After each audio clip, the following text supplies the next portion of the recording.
What's going on with Mike Francesa return to WFAN?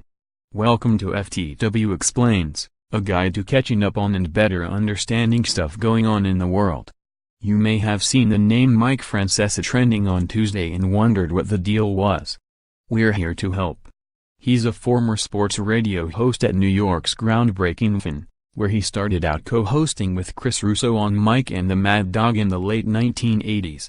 The pair split 10 years ago and Francesa hosted his own drive time show until December of 2017, when his contract expired. Francesa was replaced by a show co-hosted by Chris Carlin, ex-Jets pounds Bart Scott and Maggie.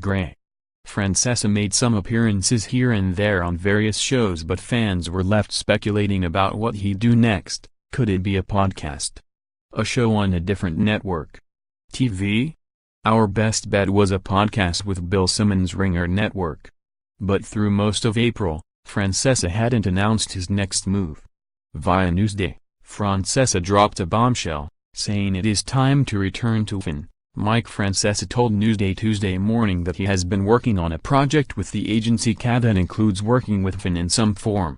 How hasn't been officially answered yet. But the why answer from Francesa is a strange one. This is for those who started this campaign in recent days. I didn't decide to go back to WFAN until I was told I better not go back. For those behind it, that was the moment I decided to return. Your guess is as good as mine. There were people including WFAN morning host Boomer Esiason who ripped Francesa and Russo for talking trash about the station on the air recently.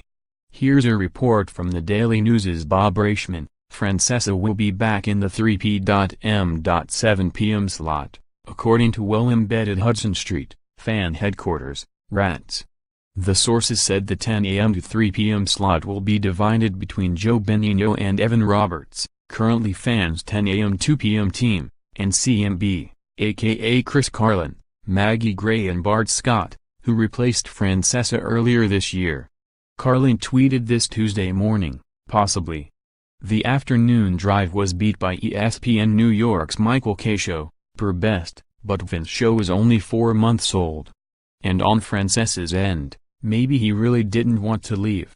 Francesa had a farewell tour and a final show and suddenly he's reportedly coming back? It's pretty nuts. More, just how the heck did Donovan Mitchell drop to 13th overall in the 2017 NBA draft?